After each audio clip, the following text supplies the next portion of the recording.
If you're already making Black Friday shopping plans, there's a handful of stores ready to help you get a jump start on your list. Later today, they're going to be opening.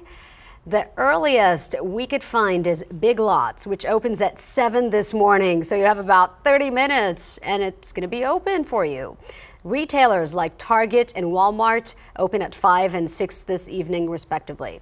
Now, on the flip side, stores like Barnes & Noble, Costco, Lowe's, Nordstrom, and Staples are among more than 24 retailers that are not open today. For a full list and their early hours tomorrow, go to KENS5.com. We have that listed for you.